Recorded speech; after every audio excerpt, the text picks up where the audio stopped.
मित्रों, आप सभी का एक बार फिर स्वागत है।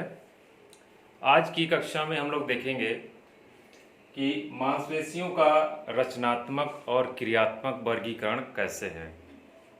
इससे जानने से पूर्व सबसे पहले हम लोग ये जान लें कि बिना मांसपेशियों की सहायता के हम लोग किसी भी चीज़ को उठा नहीं सकते हैं, किसी भी कार्य को कर नहीं सकते हैं। जब तक हमारी मांसपेशियों में प्रसार और संकुचन नहीं होगा, तब तक हमारे हड्डियों के द्वारा जो है उसके संकोच से उसमें बल नहीं प्राप्त होगा, जिससे कि हम लोग उस कार्य को नहीं कर पाएंगे। एक कल्पना कर सकते हैं आप कि जैसे मान लीजिए खाली हड्डियां हो और उनसे आप चाहें कि कोई मूवमेंट हम करा लें, तो किसी भी कीमत पर संभव नहीं है जब तक उसके सपोर्ट में मांसपेशियां नहीं आएंगी। तो हम लोग ये जानते हैं कि हम लोग विभिन्न तरह के मांसपेशियों से घिरे हुए हैं, या हमारी जो ये बॉडी का प्रकार है वो विभिन्न प्रकार की मांसपेशियों से निर्मित है। यानी अलग अलग अंगों में, अलग अलग शारीरिक अंगों में अलग अलग मांसपेशियां जो है वो पाई जाती हैं। हम लोग जानते हैं कि लगभग 450 मांसपेशियां हमारे शरीर में पाई जाती हैं और उन मांसपेशियों का अपना अलग अलग कार्य भी है। तो आज यहाँ पे हम उसी चीज का अध्ययन करेंगे कि जो ये हमारी मांसपेशियां हैं उनकी जो है वो रचना किस तरह से है और वो किस तरह से कार्य करती हैं। ठीक है, तो सबसे पहले हम लोग देखते हैं कि मांसपेशियों का जो वर्गीकरण है वो मुख्यतः दो आधार पर किया गया है। पहला, मांसपेशियों के तंतुओं की रचना पर आधारित वर्गीकरण, मतलब कह सकते हैं कि मांसपेशियों के जो तंतु होते हैं उनकी रचना पर आधारित एक वर्गीकरण है। और जो दूसरा है मांसपेशियों का कार्यात्मक अथवा क्रियात्मक वर्गीकरण, यानी मांसपेशियां जो है वो किस तरह से कार्य करती हैं उसके आधार पर उसका वर्गीकरण किया गया है। तो सबसे पहले हम लोग देखते हैं कि ये मांसपेशी के जो तंतु की रचना के आधार पर जो वर्गीकरण है इसके अंतर्गत क्या होता है। हम लोग जानते हैं कि जितनी तरह की मांसपेशियां हैं और इन मांसपेशियों की रचना किससे हुई है, इन तंतुओं से ही हुई है। ये जो मांसपेशियों की रचना है इन विभिन्न तंतुओं के माध्यम से इस मांसपेशी की जो है वो हमारी रचना हुई है। और यही तंतु जो है वो अलग अलग मांसपेशियों में हम लोग देख रहे हैं कि वो अलग अलग होते हैं। किसी में सीधे हैं तो किसी में तिरछे हैं तो किसी में पड़े हुए हैं, तो इस तरह से मतलब अलग अलग है। तो हम लोग कुल मिला के देखते हैं कि जो तंतुओं के आधार पर इनकी रचना है मांसपेशियों की, वो कितने प्रकार की है, 7 प्रकार की है। आप देखें 1 2 3 4 5 6 7। पहला है इसमें अन्वायाम प्रकार, या जिसको लॉन्गिट्यूडनल टाइप कहते हैं। दूसरा है चतुष्कोणीय प्रकार। तीसरा है त्रिकोणीय या पंखाकार। चौथा है सुंडाकार अथवा तकली के आकार का। पांचवा है पक्षाकार, जिसको पेनिफॉर्म कहते हैं। छठा है द्विपक्षाकार और सातवां है बहुपक्षाकार। तो इस तरह से हम लोग देखते हैं कि तंतुओं के आधार पर इस 7 तरह के या 7 इसके प्रकार हैं तंतुओं के, जिसके आधार पर मांसपेशियों का जो है वो वर्गीकरण किया गया है तंतुओं की रचना के आधार पर। तो इसमें सबसे पहले देखते हैं जो अन्वायाम प्रकार है या लॉन्गिट्यूडनल टाइप जो है, वो जो मांसपेशियां हैं उसमें किस तरह से वो रेसेस पाए जाते हैं। तो इसमें हम लोग देखते हैं कि ये जो मांसपेशीय रेसे होते हैं इस तरह के अन्वायाम प्रकार की मांसपेशियों में, वो जो है वो पतले और लंबे जो है होती हैं ये मांसपेशियां। और इसमें ये देखिए बिल्कुल सीधे ये रेसे जो है इसमें पाए जाते हैं। और इस तरह का एग्जाम्पल अगर हम देखते हैं कि इस तरह की मांसपेशियां कहाँ पाई जाती हैं या इस तरह के तंतु वाली मांसपेशी की संरचना कहाँ पाई जाती है, तो वो हमारे जंघे के नीचे की मांसपेशियों में और पेट के ऊपर और छाती से नीचे, यानी पेट से ऊपर यानी यहाँ का जो भाग है हमारे, वहां पे इस तरह की मांसपेशियां पाई जाती हैं। और ये पैरों में जो ये हमारा सार्टोरियस है और जंघे के बीच में यहाँ पे जो है ये पाया जाता है। इसके अलावा जो चतुष्कोणीय है, यहाँ पे आप देख रहे हैं क्वाड्रेट, या इसको आप देखें जो है कि ये चपटे आकार की जो है ना, चपटे आकार की इस तरह से जो है इसके अंदर तंतु पाए जाते हैं। और आप देखें जो है कि इसमें सीधे सीधे रेशे जो है वो एक दूसरे के समांतर जो है वो लगे हुए हैं। और इस तरह से जो मांसपेशी के तंतुओं की रचना है वो कहाँ पे देखी जा सकती है कि हमारे कलाई के पृष्ठभाग पे, यानी यहाँ पे हम लोग देख सकते हैं कि ये चपटे आकार में होते हैं। तो ये चीजें जो है वो यहाँ पे पाई जाती हैं, इस तरह के मांसपेशियां। इसी तरह से हम लोग देख सकते हैं कि ये त्रिकोणीय या पंखाकार, इस तरह से जो हमारे मांसपेशी के तंतुओं की रचना पाई जाती है वो देखिए कहाँ पे होती है, वक्ष स्थल पर। यानी आप देखें तो यहाँ पे यानी सीने पे हमारे जो है इस तरह से जो पंखाकार मांसपेशियां हैं, मांसपेशी के तंतु हैं, वो पाए जाते हैं। इसी तरह से है सुंडाकार या तकली के आकार, आप देख सकते हैं इस तरह से देखिए रेशे इसमें पाए जाते हैं, एक दूसरे के समानांतर जो है इसमें भी हैं। और इस तरह के जो तंतु पाए जाते हैं या मांसपेशियों की जो तंतु पाए जाते हैं वो कोहनी के जोड़ों पर, यानी ये पृष्ठ भाग जो कोहनी का है यहाँ पे जो है ये पाया जाता है। इस तरह के तंतु पाए जाते हैं।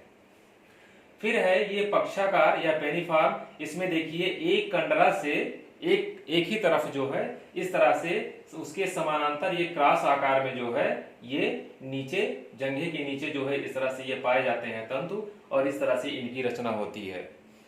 ठीक इसी प्रकार आप देखें द्विपक्षाकार या बाइपेनिफॉर्म में आप देख सकते हैं कि इसमें बीच में जो है एक लंबी कंडरा होती है और उसके दोनों तरफ जो है आप देख सकते हैं कि ये तंतु जो है एक दूसरे के अपोजिट, ये देखिए इसका इधर है तो ये इधर है, एक दूसरे के अपोजिट जो है ये तंतु एक दूसरे के अपोजिट रहते हैं, अपोजिट रेखा में। और इस तरह से इस तरह के जो मांसपेशियां पाई जाती हैं वो हमारे पैर के जंघे में स्थित होती है, यानी जंघे के नीचे जो है और जंघे से लगी हुई जो है इस तरह से ये मांसपेशियां पाई जाती हैं। उसके बाद है बहुपक्षाकार या मल्टीपेनिफॉर्म। इसमें हम लोग देख सकते हैं कि इसमें एक से अधिक कंडराएं आप देख सकते हैं दिखाई दे रही हैं आपको, और जो इसमें तंतु होते हैं वो उन्हीं कंडराओं में एक दूसरे के समानांतर जो है वो लगे हुए हमको जो है वो पाए जाते हैं। और इस तरह से ये मांसपेशियां हमको कंधे में देख सकते हैं, जो डेल्टॉइड हमारी मसल से होती है, यहाँ पे जो है इस चीज को हम लोग देख सकते हैं। तो इस तरह से जो रचनात्मक जो वर्गीकरण है हमारी मांसपेशियों का कि कहाँ पे और किस तरह से होती हैं वो हम लोगों ने देखा। अब हम लोग देखते हैं कि मांसपेशियों का जो कार्यात्मक अथवा क्रियात्मक वर्गीकरण है, यानी वो कार्य जो है वो किस तरह से करती हैं, उसका हम लोग यहाँ पे अध्ययन करेंगे। तो सबसे पहले हम लोग देखते हैं कि मांसपेशियों के कार्य के आधार पे जो वर्गीकरण किया गया है वो 4 प्रकार से किया गया है। सबसे पहला है प्रवर्तक अथवा सहयोगी पेशियां, दूसरा है विरोधी पेशियां या जिसको एगोनिस्ट जो है मसल्स कहा जाता है, तीसरा है अस्थायी पेशियां या स्टेबलाइजर्स, और चौथी है निष्क्रिय पेशियां या न्यूट्रलाइजर्स। तो इस तरह से ये 4 भागों में जो है इनके कार्य के आधार पर जो है इनका बंटवारा किया गया है। तो हम लोग देखें कि बिना मांसपेशियों के सहायता की हम लोगों ने इससे पहले भी देखा कि हम लोग हिल डुल नहीं सकते हैं। जब तक हमारी मांसपेशियों में कॉन्ट्रैक्शन और खिंचाव नहीं होगा तब तक हम लोग किसी कार्य को करने में सक्षम नहीं होंगे। यहाँ पे एक और चीज मैं आपको बता दूं कि जब एक मांसपेशी जो है वो तनाव में होती है या एक संकुचन में होती है तो जो उसकी सहायक मांसपेशी होती है वो तनाव की स्थिति में होती है। तो यही इन्हीं सब चीजों का जो है अध्ययन हम लोग यहाँ पे करते हैं। आप देखें जो प्रवर्तक अथवा सहयोगी पेशियां होती हैं इसमें जो हम लोग देखते हैं कि जब किसी ज्वाइंट पे कोई कार्य हो रहा होता है तो उस ज्वाइंट के सपोर्ट में मांसपेशियां आती हैं। जैसे मान लीजिए कि अगर कोहनी को हम लोग इस तरह से मोड़ते हैं तो देखिए इसमें ये जो हमारी बाइसेप्स है वो क्या कर रही है, इस ज्वाइंट को सपोर्ट जो है सपोर्टिंग वे में आ रही है। तो इसलिए इसको प्रवर्तक अथवा सहयोगी पेशियां कहा जाता है कि किसी मूवमेंट में ये किसी ज्वाइंट के मूवमेंट में ये सहयोग प्रदान करती हैं। ठीक है, आप देख भी सकते हैं यहाँ पे कोहनी के संकोच में जो बाइसेप्स की हमारी स्थिति होती है वो जो है वो ये है।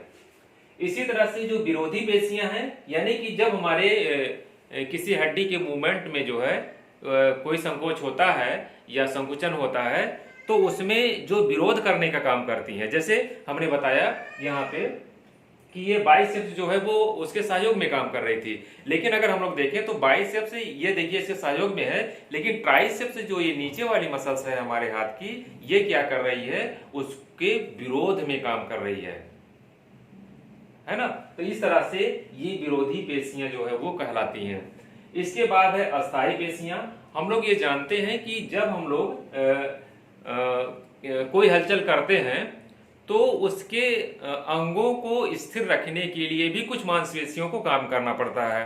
जैसे मान लीजिए कि अगर हम लोग यहाँ पे ये शोल्डर रोटेशन कर रहे हैं, तो शोल्डर को की हड्डियों को, इसके जॉइंट को, उसकी स्थिरता को बनाए रखने के लिए भी कुछ मांसपेशियों की आवश्यकता होती है, जो कि उसके जॉइंट को कार्य के दौरान उसको स्थिरता प्रदान करते हैं।